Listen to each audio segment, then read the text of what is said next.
Dian Sastro ungkap ritual cantik tampil awet muda yang sudah dilakukan sejak umur 20-an.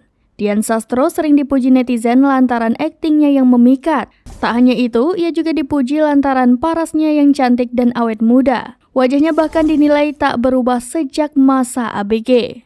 Usut punya usut, Dian memiliki rahasia cantik tersendiri. Salah satu rahasianya ialah rajin merawat wajah. Dian mengaku sudah merawat wajahnya sejak usia 20 tahunan. Ia mengaku rutin memakai skincare sebelum dan sesudah tidur atau hendak melakukan aktivitas. Tak hanya skincare, Dian Sastro rupanya juga memperhatikan pola makan, seperti membatasi konsumsi asupan gula. Tak hanya gula, Dian Sastro juga membatasi konsumsi tepung, sebab katanya jika berlebihan mengkonsumsi tepung, maka kulit wajahnya kerap muncul bintik hitam. Seperti diketahui, Dian Sastro kerap disebut sebagai standar kecantikan wanita Indonesia. Kecantikannya pun kerap dielu-elukan oleh netizen. Ia juga seringkali menjadi tipe idaman para pria. Rupanya, julukan tersebut membuat Dian Sastro merasa terbebani. Kendati demikian, Dian Sastro bersyukur karena perawatannya selama ini membuahkan hasil.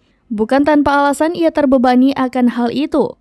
Menurut Dian, banyak wanita Indonesia yang lebih cantik darinya.